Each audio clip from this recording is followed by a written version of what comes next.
Axel. Salut Bertrand, en chair et en os. Bah ouais, nouveau décor. Et bienvenue à tous pour un nouvel épisode de Data Watch. Pour ceux qui connaissent pas encore Data Watch c'est un podcast où on parle d'articles récents autour de sujets de data, surtout data engineering, même si on digresse des fois sur l'intelligence artificielle. Si vous voulez avoir un peu plus de détails sur nos profils, on est data ingénieurs tous les deux, n'hésitez pas à aller sur nos profils LinkedIn. Je te propose de commencer sur les news. Ouais, sur les news. Ouais, moi la news on va dire que j'ai préféré pour ce podcast-là, c'est l'article sur Databricks SQL, donc de fin février 2025, donc qui nous parle des améliorations de leurs produits. Donc on a déjà parlé pas mal de la plateforme Databricks. On le rappelle, c'est un écosystème plateforme data qui se superpose à un cloud provider, type Azure, Google Cloud, etc. Et leur produit, on va dire le plus typé BigQuery-like, c'est Databricks SQL. Et la grande nouvelle, c'est que ils intègrent la plateforme s'intègre à Blade Ridge. Je ne sais pas cet outil, mais c'est un outil d'IA qui permet de migrer rapidement en fait des data warehouse, on va dire plus anciens, type Oracle, IBM DB2, etc. Vers la Databricks. Et tu peux aussi l'utiliser, c'est une question, tu peux aussi l'utiliser pour migrer par exemple de BigQuery vers BigQuery sur Redshift, ou c'est spécifiquement pour migrer sur Databricks? Spécifiquement. C'est spécifiquement. Ouais. Ok. Ouais, ils sont malins. Ok. Le but de ce move-là, c'est en fait, pour les entreprises, ils restent sur des solutions, on va dire un peu obsolètes, qui sont plus de dernière fraîcheur, on va dire, parce que ça fonctionne et ils n'ont pas envie de se taper une migration avec tout ce que ça induit, donc du temps, de l'argent, des soucis. Et le but de Blade Ridge, c'est de gommer le plus facilement et le plus globalement possible ces freins-là. Donc ça va être c'est un gros outil de captation du marché. Okay. Donc ce qui fait sens, parce que le but de Databricks, c'est d'onboarder le plus de clients possible sur leur plateforme, et le plus facilement possible. Donc pour leurs commerciaux, le fait de mettre en avant des outils comme ça facilite énormément les deals. Il parle aussi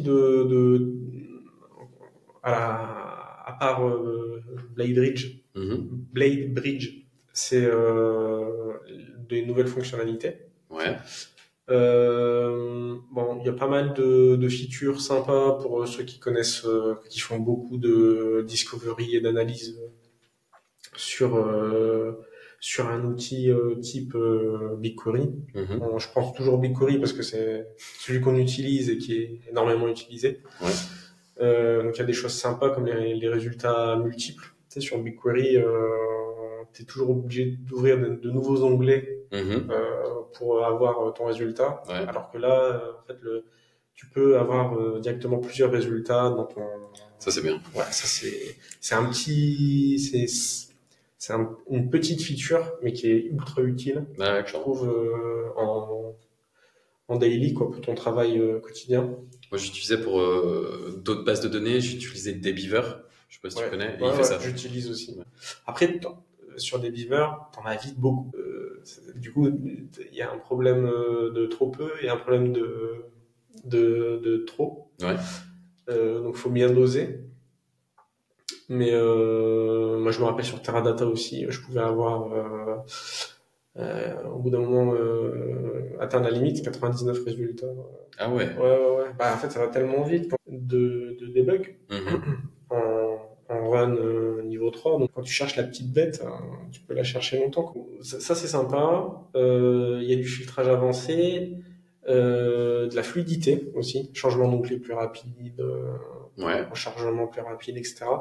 Ça, c'est sympa. Mais je pense que ce que je préfère, c'est les commentaires avec mention. Tu sais, arrobase, et tu peux mentionner un collègue qui fait partie de ton organisation pour ben, annoter tes remarques directement, ligne par ligne, mot par mot. Sur la requête SQL. Sur la requête SQL, Ouais. ouais. Ok. Et ça, pour le coup, je trouve ça sympa. On fait ça pas mal sur Google Sheet. Ok. Notamment pour des cadrages, des mappings, etc. Et donc là, je trouve ça sympa de le faire directement sur la requête SQL. Voilà.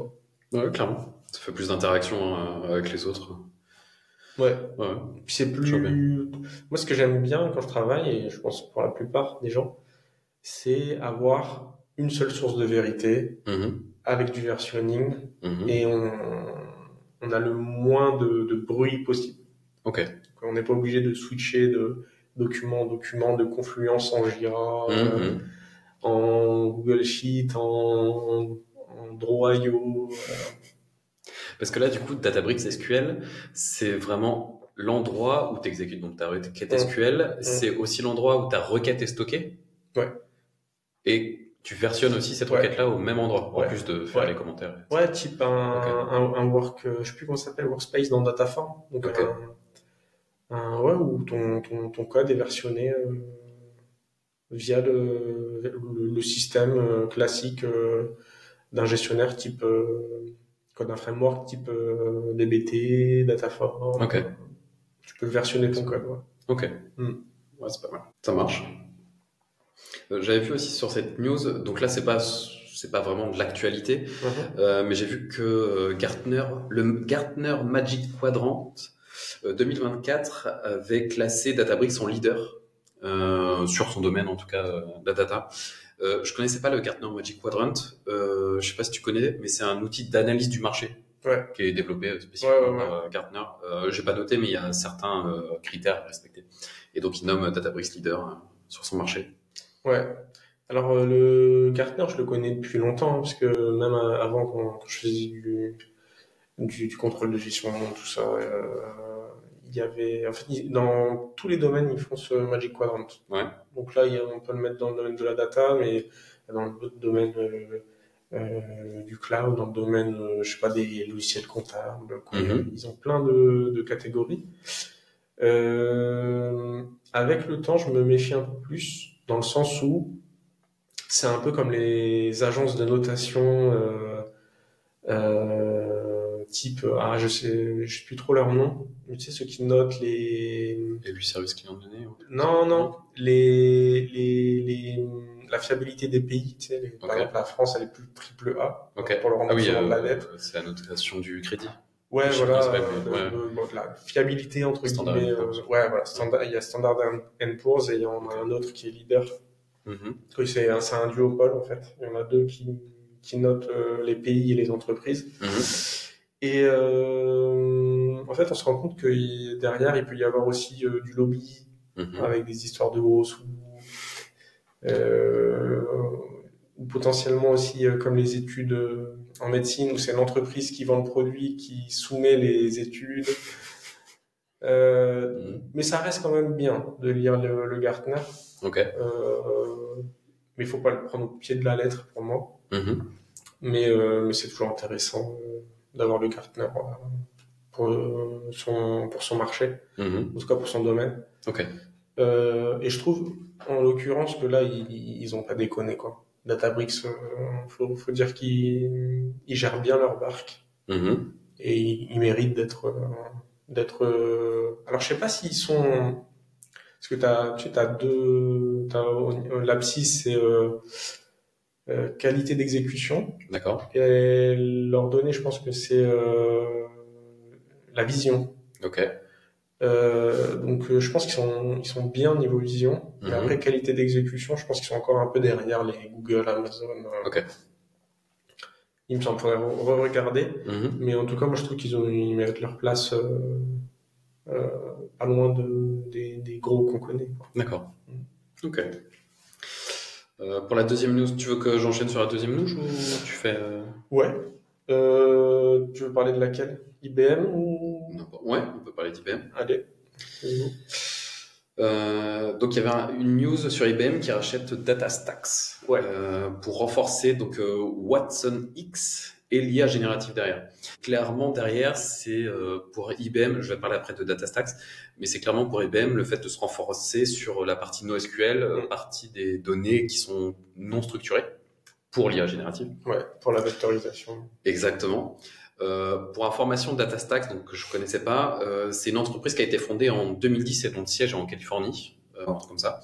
Et cette entreprise-là, elle est spécialisée dans les logiciels de gestion de bases de données basés sur Cassandra, Apache Cassandra. Et là, j'ai pas noté, mais je crois qu'il y avait AstraDB, DB aussi qui était chez DataStax. Mm-hmm. C'est en gros, ils proposent une base de données cloud native. C'est en gros pour faciliter le déploiement de... Vectoriel et cloud native. Ouais. Ok. C'est ça. Et donc IBM a racheté ces deux solutions-là et ça va s'intégrer à Watson X .data. Mm-hmm. C'est une branche spécifique chez IBM. Et avec ça, IBM, ils veulent aussi utiliser vraiment l'open source. Ils se basent vraiment sur l'open source pour pouvoir se déployer. Et l'intégration sera prévue pour mi-2025. Donc, ça va être sous peu. Et évidemment, IBM, ce qu'ils veulent, c'est accélérer sur la partie IA, mais comme un peu tout le monde, je pense. Bah ouais, mais Watson, ça faisait pas mal de temps parce que je m'en rappelle. Mm-hmm. C'est la première IA qu'ils ont fait jouer aux États-Unis contre l'équivalent de Question par un champion. Ouais, Jeopardy. Je crois que c'est ça. Non, je suis plus sûr. Je n'ai pas envie de te dire de bêtises. Mm-hmm. Et Watson avait gagné haut la main. Mm-hmm. Mais pour le coup, c'est plus des questions de culture générale. Ouais. Là où l'IA peut facilement briller. Ouais. Moins sur des questions de logique. Bon, ça arrive. Hein. Mm-hmm. Mais il y a moins de possibilités d'hallucination sur les questions de culture générale. Et donc, du coup, il y a plus de 10 ans, facile. Mm-hmm. On parlait déjà de Watson. Par contre, je trouve que je n'entends pas beaucoup parler de Watson. Je sais pas ce que tu en penses, mais par rapport à GPT, Gemini. Ouais, c'est vrai que je n'entends pas parler. Ouais. Pourtant, j'avais intégré une entreprise c'était 2016-2019, qui avait noué un partenariat avec IBM pour utiliser Watson comme chat de discussion pour les clients. Je sais plus comment on appelle ça. Un bot. Un bot. Et ils avaient alimenté Watson de plein de documentation interne. D'accord. Pour qu'il puisse répondre aux clients. Et si jamais il n'arrivait pas à orienter le client, dans ce cas-là, il passait à un conseiller. D'accord. Ok. Donc à l'époque, il y avait déjà ça. J'avais déjà entendu qu'IBM Watson était utilisé aussi dans la médecine, mais je sais plus pourquoi. Je sais plus si c'était en tant que aide aux médecins ou si c'était pour trouver des nouvelles molécules. Je ne sais plus. Mais effectivement, avec l'arrivée de l'IA générative, j'entends plus parler de Watson. Mm-hmm. Donc je sais pas ce que ça donne. Moi non plus. Je t'avoue, j'étais un peu surpris quand j'ai lu la news de voir Watson. Ça faisait longtemps. IBM, je sais pas où ils en sont niveau part de marché, etc. Aucune idée. Ouais. Je sais pas. Après avec le rachat, là, je pense qu'ils essayent de se remettre au bout du jour avec l'IA générative. Mais je sais pas ce que ça donne et surtout en cas concret, je sais pas. Ouais, à voir par la suite. Apache Beam. Ouais. En fait, ils sortent la version 2.63.0. Alors, ça va pas changer la face du monde et de la data. Pourquoi il faut, je pense, en tant que data engineer, intégrer les release notes dans sa veille, c'est que je suis souvent confronté à des petits problèmes de compatibilité, etc. Ça permet de débloquer pas mal de petits soucis à ce niveau-là. Par exemple, là, sur cette version, il parle de GCS Connector version 3. Ouais. Donc GCS Google Cloud Storage, qui est ultra utilisé sur une stack de data ing. Compatibilité avec Protobuf 4. Donc nous, vu qu'on utilise Protobuf chez mon client, bah forcément c'est intéressant de savoir que la compatibilité se fait avec cette dernière version de BIM. Et Protobuf, c'est pour convertir les données en binaire, pour accélérer les... Ouais, donc en fait, t'as deux grands... En tout cas, sur le Google Cloud, donc le Apache Beam qu'on utilise chez Google Cloud, c'est Dataflow.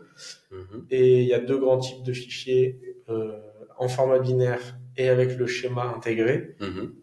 C'est Avro et Protobuf. Donc protocole buffer, qui est du coup le schéma maison in-house de Google. Ça marche très bien. Je trouve le Protobuf un peu plus simple dans son indentation et l'arborescence à manipuler que Avro. Et ça solidifie en fait ton contrat d'interface avec toutes les API que tu peux avoir, etc. Ça facilite beaucoup le run et la communication avec tous tes échanges de données. Donc voilà, et dans cette version, il y a aussi un fixe sur du data loss issue, donc des soucis de perte de données, qui étaient constatés sur les versions précédentes. Donc voilà. Sur la partie batch et streaming ou que sur la partie streaming? Streaming. Ouais. Et donc quand tu sais ça, une petite montée de version dans ton requirement et voilà, c'est une bonne chose. Donc pour moi, il faut prendre l'habitude de regarder un petit peu les releases des outils que vous utilisez, bien sûr. On va pas lire les release notes de tous les outils de la Terre. Mais voilà, BIM, comme on l'utilise via Dataflow, voilà, c'était l'occasion de le mettre et de partager un peu la veille qu'on peut faire, quoi. Ouais, bien sûr. Il faut vraiment suivre les montées de version. Justement, je suis abonné à plusieurs flux RSS, enfin quand il existe en tout cas, justement pour suivre les release notes. Et j'ai un agrégateur de flux RSS que j'utilise pour aussi faire la veille. Je suis abonné justement à Apache Beam, sur Python aussi. Je pense qu'il y a aussi tout ce qui est EMR Amazon. Il y a des nouveautés GCP.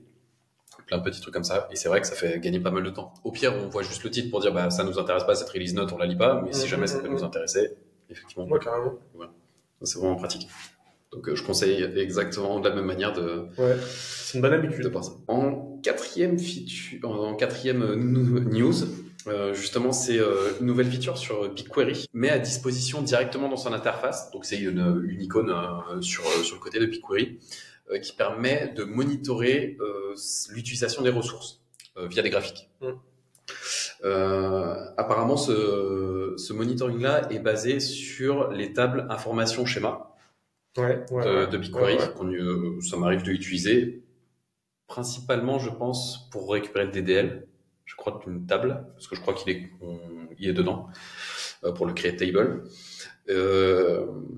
Et je trouve ça intéressant que ce soit directement intégré à BigQuery parce que clairement les clients, j'en connais plusieurs, eux qui ont fait un Looker Studio directement branché sur l'information schéma pour réussir à extraire toutes les informations des ressources utilisées, les requêtes utilisées, combien ça consomme, etc. Et donc là, ça serait directement intégré à l'interface. Ce qui est aussi pas mal, c'est que c'est du temps réel et sur 30 jours maximum. En même temps, elle est énorme, cette table-là. Ça, pour le coup, ça veut dire que c'est de l'opérationnel, quoi. Vraiment pur. Donc ça fait vraiment pas mal. Et évidemment, sur le monitoring, tu peux filtrer, tu peux grouper, enfin faire des regroupements, tu peux gérer comme tu veux pour cibler éventuellement les ressources qui t'intéressent. Si jamais ce qui t'intéresse, c'est vraiment de cibler les coûts, pour voir l'évolution des coûts, bah, tu vois, si c'est juste l'utilisation des slots, enfin, tu filtres sur ce que tu veux. Voilà. Ah oui, et tu peux aussi comparer les différentes périodes. Dessus pour dire tu compares l'utilisation ce mois-ci par rapport au mois dernier ou cette année par rapport à l'année dernière, etc. Donc je trouve ça intéressant. Par contre, c'est en preview pour l'instant. Donc tous ceux qui utilisent BigQuery n'ont pas encore accès. Ouais, non, c'est une bonne feature pour ceux qui veulent pas se casser la tête outre mesure à surveiller les utilisations. Bon, après, intéressant, mais moi, c'est vrai que chez mon client, on a déjà fait les tableaux de bord bien, comment dire, découpés par équipe, par produit. On a vraiment fait une bonne matrice pour que tout le monde y retrouve son compte. Et avec un sync query, du coup, on a tout l'historique. Ouais, bien sûr. Après, je me demande à quel point ça peut être redondant avec un outil, un service, je crois qu'il s'appelle Monitoring, justement sur GCP. Cloud Monitoring. Ouais, Cloud Monitoring. Ouais. Et ça te permet au projet de dire combien il y a de stockage utilisé. À froid, à chaud, combien il y a de requêtes qui sont exécutées sur le projet, via le projet, etc. Mais c'est au sens du projet Google. Ouais, c'est au sens du projet. Tu vois, et pas au projet de ton entreprise, que là où tu dois mettre en place des systèmes de labellisation, etc., internes, dans une matrice vraiment de l'entreprise, quoi. Donc, ouais, tu auras les chiffres, mais au sens des services et des produits Google, et pas de ceux de ton entreprise. Ouais, je vois. Logique. Ça marche. Après, on passe à l'astuce. Avec Axel, on a vu un article je suis en train de retrouver justement le nom, de Constantin Lingu. Je pense. Longu, peut-être. Longu, peut-être. Je vais vous partager pour que vous puissiez voir. Alors, je pense que vous voyez l'article. Bon, le but, c'est pas de lire tout l'article, c'est surtout de se concentrer sur l'exemple qu'il donne dans l'utilisation du groupe by Rollup, que j'ai trouvé intéressant. Donc, c'est lui, Constantin Lingu. Mais je crois qu'il est français. Hein. Ah ouais. Ouais, je crois l'avoir vu posté sur LinkedIn. Ce serait Lingu, alors. Ouais. La française. Lingu. Et donc là, il propose un cas d'usage. Donc, il part d'une table qui s'appelle Sales Data avec le suivi des ventes en quantité sur différents produits. Les différents produits sont en sous-catégorie, en catégorie. Et donc, ce qu'il propose, c'est d'utiliser le groupe by Rollup. Enfin, d'abord, il propose de faire une moyenne des ventes, des quantités vendues par catégorie, par subcatégorie, par product ID. Et d'utiliser group by Rollup. Pour rappel, le group by Rollup, ça permet de faire une agrégation à différents niveaux d'un coup. Ça veut dire que là, ce qu'on va lire, c'est il va faire la moyenne des quantités vendues par catégorie, par sous-catégorie et par produit. Ce qui va donner un tableau comme ça. Ça veut dire que là, la première ligne avec que des nuls ici, c'est au global, il a été vendu 6 produits. Bon, par contre, après, qu'est-ce que ça veut dire je pense que ça veut rien dire pour dire il y a 6 produits qui ont été vendus, ça veut pas dire grand-chose. En one-shot, ça peut te donner l'indication de mon global. Ouais, mais par exemple, si tu compares le nombre de framboises qui a été vendu avec le nombre de pommes, tu sais, c'est pas les mêmes quantités. Les framboises, t'en vends en plus grande quantité, les pommes moins. Donc, en termes de quantité, je parle. Après, en termes de montant, là, je pense qu'il y a plus de signification, mais là, en termes de quantité, je trouve qu'il y en a pas trop. Mais ça permet aussi, donc, toujours d'un coup, avec le groupe by Rollup, d'agréger, là, par exemple, à la catégorie food.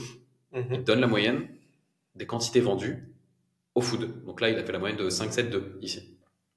Et il fait ça pour tout. Donc là, il l'a fait aussi à la sous-catégorie. Il t'a fait une moyenne de quantité vendue. Il t'a fait ça pour le produit. Donc là, par exemple, vous voyez qu'il y a deux produits pommes qui ont été vendus, donc 5 et 7, ce qui fait une moyenne de 6, ce qu'on retrouve ici. T'achètes 6 pommes, mais pas 6 pastèques. Et donc, il fait ça pour tous les niveaux donnés ici, donc d'un coup. Ce qui évite de devoir faire des union all, par exemple. Pour dire, tu fais d'abord une agrégation à la catégorie, union all à l'agrégation, etc. Et lui disait que, effectivement, tu as des informations qui peuvent ne pas être très pertinentes ici. Et il se posait la question, si jamais j'ai des nouvelles données, donc là c'est ce qu'on voit dans la deuxième requête SQL, new data, si j'ai des nouvelles données comme par exemple les mangues ici ou les concombres ici, que je n'ai pas initialement dans mes calculs, dans mes stats, ce qui pourrait être intéressant de faire, c'est d'appliquer une moyenne non pas au produit, mais si on l'a à la sous-catégorie ou à la catégorie. Je m'explique un peu plus. Là, dans les nouvelles données, on a vendu des pommes.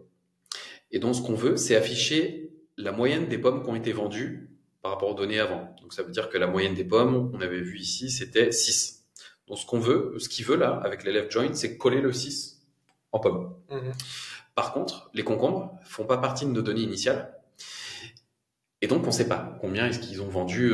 Par contre, on a la catégorie qui s'appelle food ici, et on a déjà fait un calcul de quantité vendue à la catégorie food. Et le but, c'est de réutiliser ça. Donc, food 4,67, on réutilise, 4,67 ici. C'est juste un cas d'usage.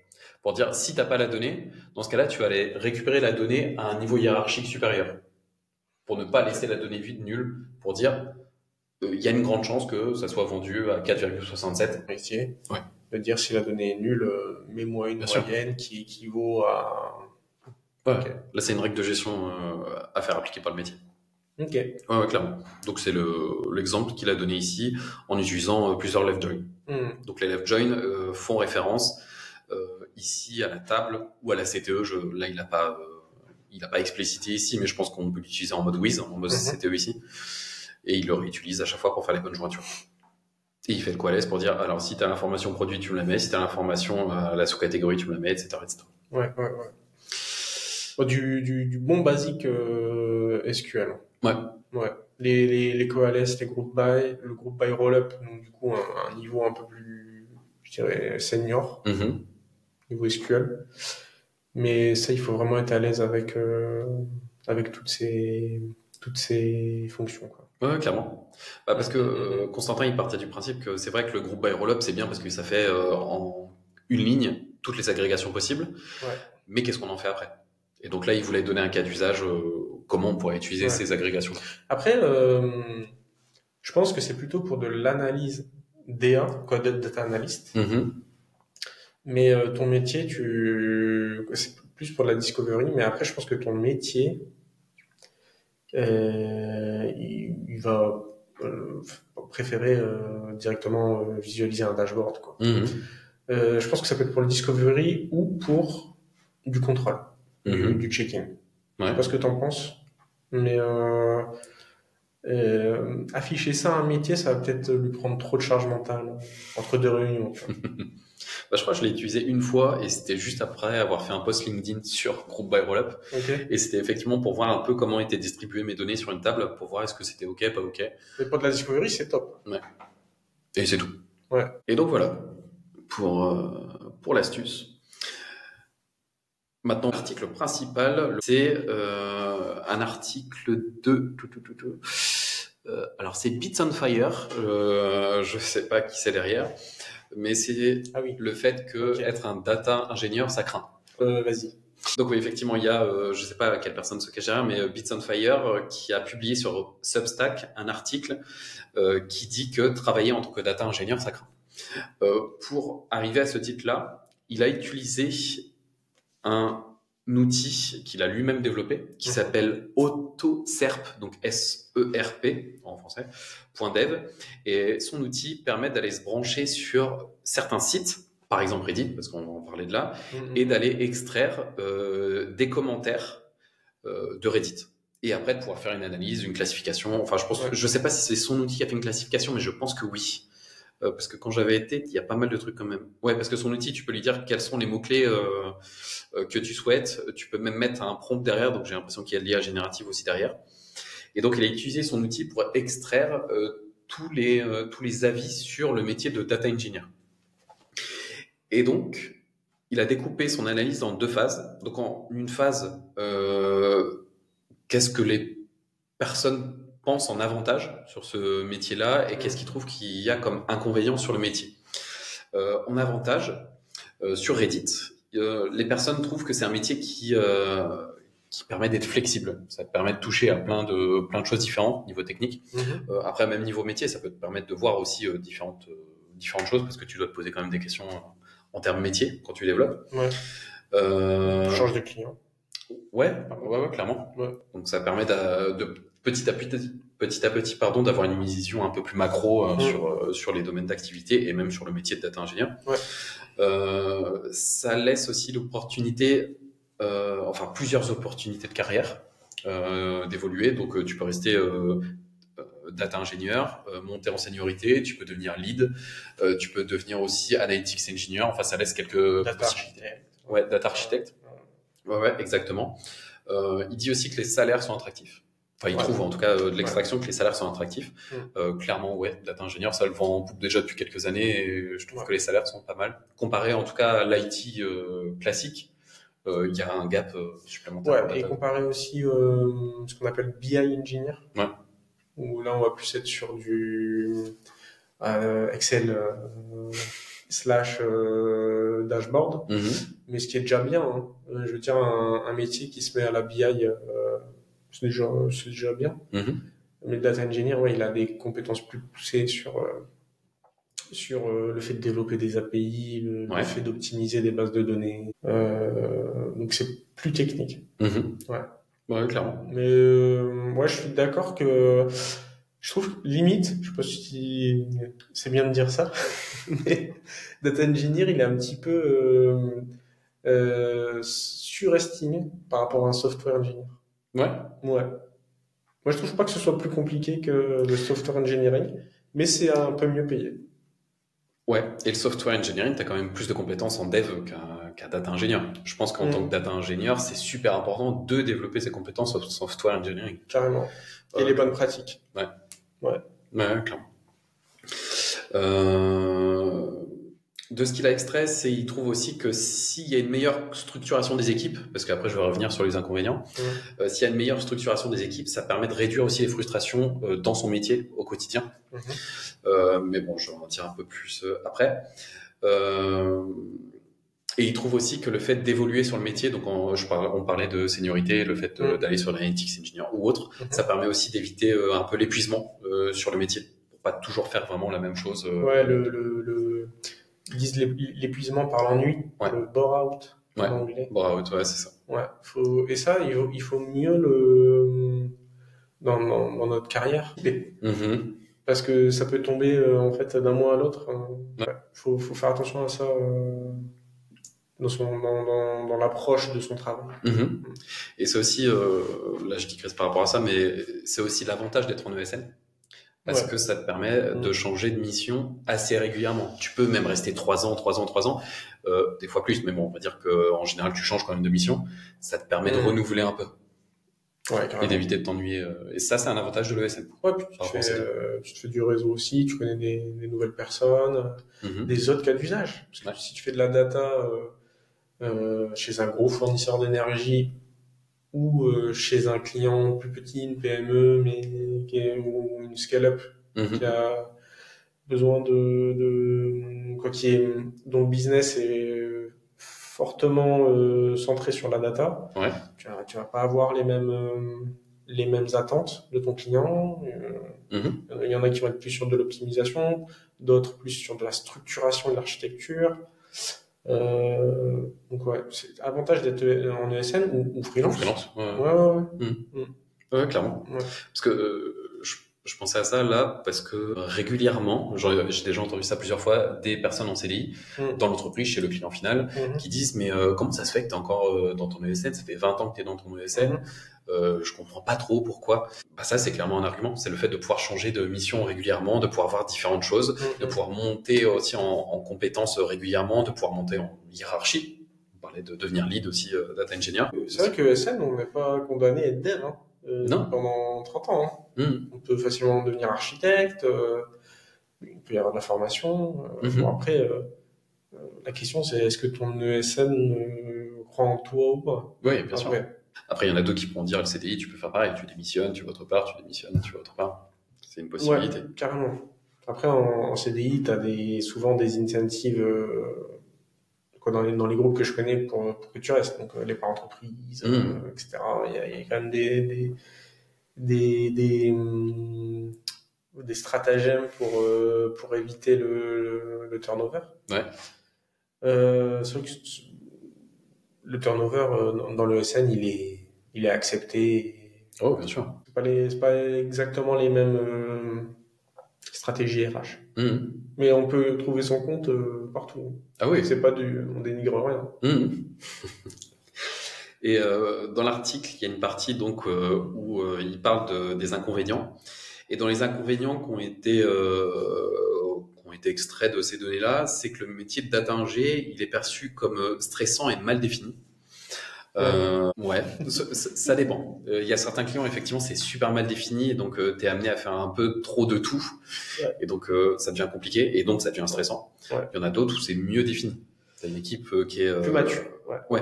Où tu as un périmètre vraiment bien défini, avec un PO ou un team lead qui gère bien tout ce qu'il faut. Ils disent aussi qu'il y a certaines tâches qui peuvent être monotones et peu valorisées. Donc monotone, on en parlait tout à l'heure, le fait de pouvoir changer, c'est vrai que ça fait du bien. Peu valorisé, bah ouais, parce que le métier de data ingénieur, c'est un métier en sous-marin.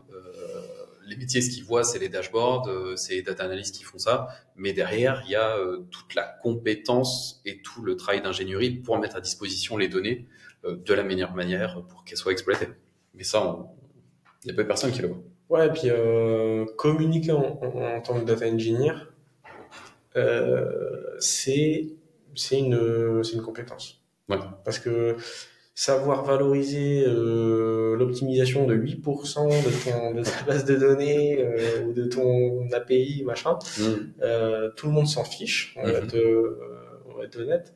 Par contre, faut savoir faire des liens de cause à effet sur ce que tu fais avec l'augmentation, je sais pas, du chiffre d'affaires, de la rentabilité, et ça, c'est pour ça aussi qu'il faut vraiment comprendre l'intérêt de ton métier tech lié au business et au métier pour pouvoir le valoriser. Ouais. Et ça, c'est vrai que je pense qu'il y a aussi un manque, donc il y a des plaintes des data engineers, mais je pense qu'il y a aussi un manque de comment dire, de valorisation et de communication, de savoir-faire en communication des data engineers eux-mêmes. Ouais, c'est pas que la faute des autres. Non, bien sûr. Après, je me rappelle dans une mission, il y avait l'équipe de software engineering, donc qui s'occupait de développer toutes les applications du client en interne, qui avait une interface qui prenait, pour certaines pages, 30 secondes des fois pour afficher. En fait, la page, son back-end, il va aller requêter sur les données que nous, on mettait à disposition, et des fois, ça pouvait mettre 30 secondes parce qu'il y avait beaucoup de données, parce que la requête n'était pas optimisée. Nous, les data ingénieurs, on est intervenus dessus pour retravailler les requêtes, pour optimiser les bases. Et là, par contre, on est arrivé à un affichage 5 secondes. Et donc, ils ont fait, donc là, ça se voit en termes d'utilisation, de l'utilisateur. Et en plus de ça, ils ont fait une communication aux utilisateurs pour dire que les équipes data engineering ont fait une amélioration qui fait que vous passez de 30 secondes à 5 secondes. Donc là, ils ont mis aussi en avant les data engineers. Je pense que ce que je veux dire, c'est que il faut aussi que les autres équipes mettent en avant ceux qui participent à ça. Et puis, ce qui est important aussi, c'est d'avoir des métriques. Donc, par exemple, demander au métier, je sais pas moi, ton taux de rebond, ton taux de transformation, etc. avant et après. Tu vois, donc là, tu peux valoriser donc l'action que tu as faite qui a permis de passer de 30 à 5. Et en termes de taux de rebond, taux de transformation, etc. Avoir des chiffres concrets et parce qu'on va pas se leurrer. Qu'est-ce qui compte à la fin, c'est qu'est-ce que j'y gagne. Ah bah, bien sûr. Donc, et là, c'est un rapport direct et flagrant en plus. Ouais. Donc, comme je disais, c'est une compétence. Il faut pas s'en priver parce que il y a beaucoup de gens dans l'entreprise qui savent pas ce qu'on fait. Je sais pas la proportion, j'ai pas envie de dire une bêtise, mais mais c'est sûr qu'il y en a. Mais pour moi, c'est la majorité. C'est plus de 50%. Ouais. Clairement. Et comme autre point qui sont ressortis des analyses, c'est l'ambiguïté des rôles qui entraîne des fois des attentes qui sont floues auprès du métier, parce qu'ils comprennent pas c'est quoi notre périmètre, et donc on n'arrive pas à capter les bons besoins, tout simplement. Il y a aussi la partie des responsabilités. Enfin, un autre critère, c'est les responsabilités qui varient énormément selon les entreprises. Ça, on en parlait tout à l'heure. Des fois, chez un client, le périmètre, il est bien cadré. On sait bien ce que l'on doit faire dans son équipe. Il y en a d'autres, tu fais tout. Et tu dois tout prendre. Pompier. Ouais, clairement. On en parlait tout à l'heure, le manque de reconnaissance. Ça, c'est clairement quelque chose apparemment qui revient assez régulièrement. Dernier point, c'est que les problèmes organisationnels aggravent la charge de travail. Bon, ça, les problèmes organisationnels, on en parle assez souvent. Ça se répercute clairement sur les équipes et la qualité de tout ce qui peut être fait. Ouais, mais au global, hein, pas que pour les data engineers. Tous les métiers tech prennent cher si du côté de l'organisation et des opérations, c'est pas clair. L'article, c'est The State of Lakehouse Architecture. C'est basé sur une conversation avec un spécialiste du domaine qui s'appelle Roy Hassan et de sa maturité. Donc, on revient très très rapidement sur ce qu'est un lakehouse. Donc, c'est pas un produit, c'est pas un outil, c'est une architecture. Ça donne un cadre architectural. Et en fait, tu vas te baser sur des fichiers à format ouvert, type Delta ou Apache Iceberg, sur lequel tu vas pouvoir directement faire des opérations. Donc, quand je dis des opérations, c'est de la lecture, de l'écriture, de l'update. Principalement, qui sont les leaders dans la maturité de maîtrise du Lakehouse. Il y a Databricks, dont on a parlé tout à l'heure. Avec Data Lake. Ouais. T'as Amazon, qui lui est sur Iceberg. Alors t'as Azure Fabric qui se fait beaucoup moquer. J'ai remarqué ça beaucoup sur LinkedIn, Reddit, où apparemment c'est assez compliqué. Je saurais pas dire pourquoi, j'ai pas de recul sur leur solution Fabric. Mais leur offre d'un environnement logique basé sur le Delta Lake, apparemment c'est pas encore. Ils ont beaucoup de parts de marché, mais c'est pas encore validé par les techs. D'accord. C'est plutôt ça ce que je comprends. Le concurrent Databricks, c'est Snowflake. Ouais, sur Iceberg. Iceberg, et BigQuery, qui commence qui est très adapté à l'architecture Data Warehouse, mais avec notamment c'est j'ai oublié son nom. Bigtable? Non, c'est Big Lake. Ah. Ouais, Big Lake. Qui lui donne une compatibilité avec. Et je crois qu'on en avait parlé sur un épisode de podcast. Je me souviens pas de tout ce dont on parle, mais ça me dit quelque chose. Que justement, BigQuery devenait compatible. Enfin, il permettait de se brancher directement. Je suis pas sûr qu'il passait par un Big Lake. Faudrait peut-être voir. Peut-être que si, mais je me souviens d'une news où BigQuery pouvait exploiter les fichiers Apache Iceberg qui sont stockés sur G16. En direct? Du coup, je suis plus très sûr. Mais je me souviens qu'il y avait une news où justement on pouvait exploiter des fichiers Iceberg. Alors, je sais plus comment sur la pipeline, mais dans BigQuery. Ok. Ouais, intéressant de voir si tu as forcément besoin de Big Lake. Ou si BigQuery intègre nativement maintenant depuis peu de temps cette notion-là. Après, un POC que je veux faire là sur SQL Mesh, j'aimerais bien faire un POC sur le Lakehouse. Voir ce que ça donne sur un environnement hors prod, sur le workflow, qu'est-ce que ça permet réellement de gagner dans le quotidien, tu vois, dans l'utilisation quotidienne. Ouais, bien sûr. Et tu voudrais faire ça comment? Tu voudrais choisir entre un Data et un Iceberg en utilisant BigQuery, ou tu voudrais pour moi, BigQuery avec Big Lake et Iceberg. Je pense que c'est ce qui est le plus compatible avec la stack que j'ai. Ouais, après avoir. En fait, quand tu fais un POC, ce qui est bien, c'est que ça te permet de creuser beaucoup les détails d'implémentation. Ouais. Je sais pas si tu as vu, mais il y a Apache Xtable qui veut déjà faire l'interopérabilité entre formats de table ouverte, en format de table ouverte. Pour moi, très bonne idée, mais est-ce que ça va être facile à exécuter? Je sais pas du tout. On n'a pas de recul encore. Je crois qu'Apache Xtable, il est encore en phase de dev, parce qu'il n'est pas en version 1. Je sais plus comment on appelle ça sur la fondation Apache, parce qu'il y a plusieurs niveaux où tu es en phase de dev, où tu es en phase production, je sais plus. Il y a plusieurs niveaux de maturité. Ouais, c'est ça. Et eux, ils sont pas encore matures. Ouais. Mais sur le principe, effectivement, ça a l'air quand même pas mal. Et du coup, si je comprends bien, c'est qu'ils ont déjà intégré la fondation Apache. Oui. Donc ça, c'est déjà un step où tu vas avoir du coup des devs qui vont porter la contribution sur le produit. Mm-hmm. Après, il y a des produits, quelques années après, ils disent pas non. Mm-hmm. Le fait est que ça fonctionne pas, il sort de la fondation Apache. Mm-hmm. À voir.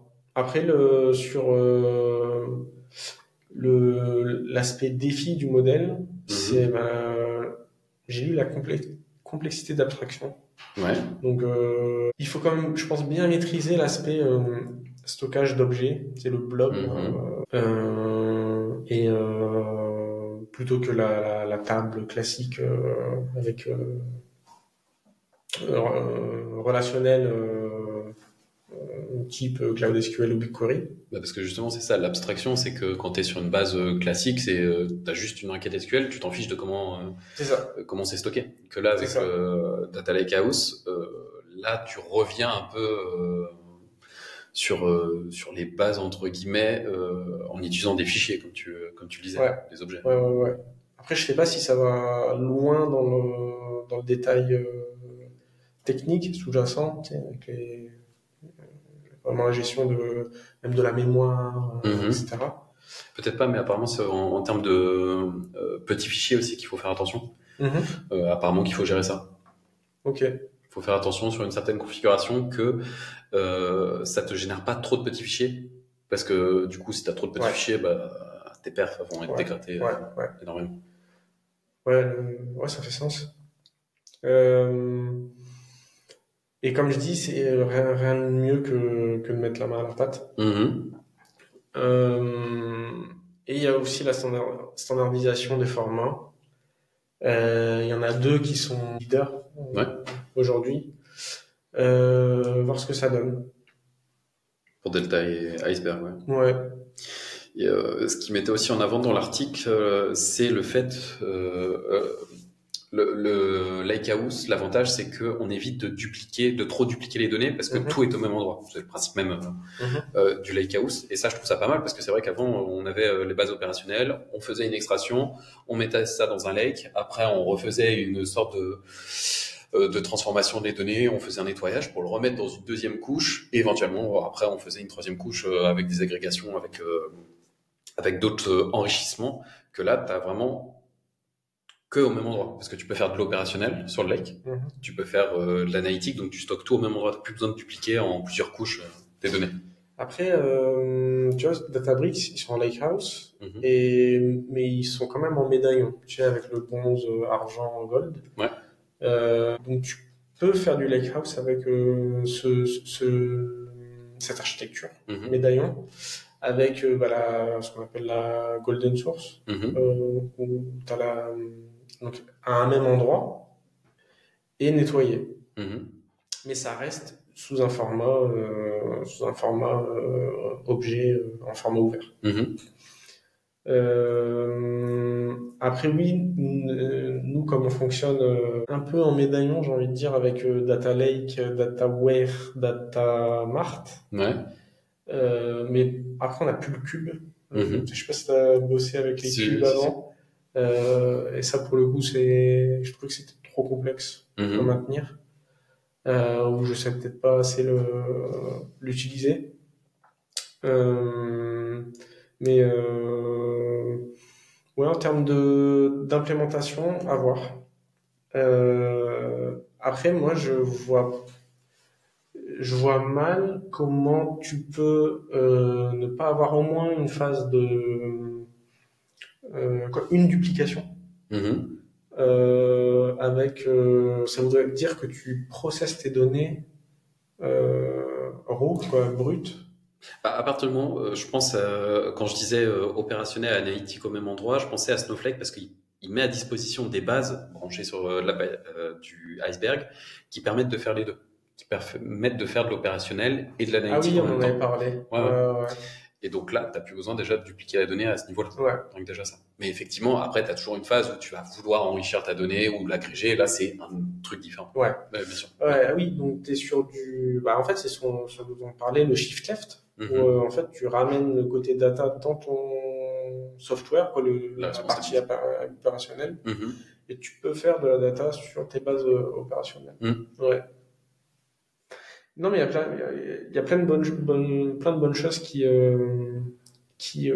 arrivent Mhm. en data et en IA surtout, dans ce que je connais. Ouais. Et ça va à une vitesse folle. Mais en fait, on n'a pas vraiment le temps de tout essayer en long, en large et en travers. On essaye de synthétiser au maximum. Ah, il y a tellement de choses. Ouais. Bon, après, les bonnes pratiques, c'est déjà se faire accompagner, je pense, sur l'architecture. Mhm. Quelqu'un qui connaît et qui a éprouvé la solution et qui a déjà fait les erreurs. Ouais. Ouais, je pense que ça, c'est un minimum. Et qui a aussi le recul sur toute cette notion de compatibilité, le format d'état, Mhm. le format des fichiers, qui a une vision claire en fait sur toute cette partie-là. Euh, et après, il y a la partie catalogue aussi, Mhm. dont il parle. Pour la gouvernance. Ouais, pour la Ouais. gouvernance et pour la gestion globale des données. Ouais. Euh, Apparemment, le catalogue de Databricks c'est hyper puissant, le Mhm. Unity Catalogue. Et c'est aussi ça qui leur confère pas mal de reconnaissance dans le domaine. Ouais. Après, lui, il différencie catalogue technique, donc pour tout ce qui est structure et organisation des données, et le Mhm. catalogue métier sur la vision business des données. Bah, c'est la différence entre Data Dictionary, Voilà, dictionnaire des données, et le catalogue des données. c'est ça. Ouais. Ouais. Mais apparemment, lui, il les appelle tous les deux les catalogues. Ok. Mais moi, je suis d'accord. Mhm. J'avais l'habitude d'avoir dictionnaire et Mhm. données, business avec tes métiers et le catalogue, Ouais. data catalogue, Mhm. qui est technique. Sur cet article, je sais pas si j'ai peut-être oublié quelque chose. Non, globalement, c'était ça. À un moment, je crois aussi qu'il parlait vers la fin que les data engineers vont se tourner plutôt vers du platform engineering Ouais, pour pouvoir déployer des solutions directement sur les plateformes et avec l'IA. Qu'on s'oriente aussi vers l'IA. Qu'on qu'on utilise l'IA pour aller plus vite, soit dans les requêtes, soit dans le YAML, soit dans l'utilisation des plateformes ouais, ouais, pour automatiser tout. maintenant, t'as les produits qui arrivent là, qui te proposent directement, en fait, sans que tu demandes des optimisations. Mhm. Ouais. Ou qui comprend ce que tu es en train de développer et qui te. Bon, après, il y a des gens qui s'inquiètent un peu, dans le sens où ça nous amène à plus trop réfléchir. Mhm. Je suis assez d'accord. Il faut trouver, je pense, un juste milieu entre se laisser guider par l'IA et réfléchir, quoi. Ouais, bien sûr. Ouais, mais ça, c'est. Bah, l'IA, je la vois vraiment comme une possibilité de t'aider à comprendre, à apprendre, Mhm. développer tes compétences. Ça dépend toujours de la manière dont tu utilises, parce que peut-être que tu peux t'aider de l'IA pour penser à des choses auxquelles tu n'as pas pensé, pour comprendre certaines choses qui sont implémentées que tu ne sais pas pourquoi ils sont là. Mhm. Tu peux vraiment l'utiliser en tant qu'accompagnant et en tant que levier pour la carrière aussi. Moi, c'est la vie, quoi. C'est pas la vision, mais c'est le choix que je fais. C'est que l'IA doit m'apprendre. Mhm. aussi. Mais elle m'apprend pas mal de choses, hein, surtout en software engineering, parce que je fais le tour un peu sur le côté pure data, je veux dire. Sauf les nouvelles architectures, les choses très récentes. Ouais. Mais quand je lis du vieux code que je faisais avant, ouais, il y avait peu de tests, pas d'abstraction. Et ça, je pense que j'aurais appris beaucoup plus vite avec l'IA qui lit mon code et qui me propose des optimisations que par moi-même. Mais est-ce que le fait de tout avoir en très peu de temps, est-ce que ça te pénalise pas au final? Je sais pas. On le saura en fait avec la prochaine génération dans quelques années là qui vont arriver sur le monde du travail, qui eux ont fait toutes leurs études avec l'IA pour le coup. Mais il faut qu'ils apprennent à l'utiliser. Ouais, parce que non, il faut pas non plus tomber dans le strict opposé où moi je fais pas d'IA. Oui. Non, là, il faut avoir une logique raisonnée, tu vois. C'est un peu comme l'économie, l'économie raisonnée, je pense. Clairement. Ouais, mais hâte de voir ce que ça donne dans les années à venir.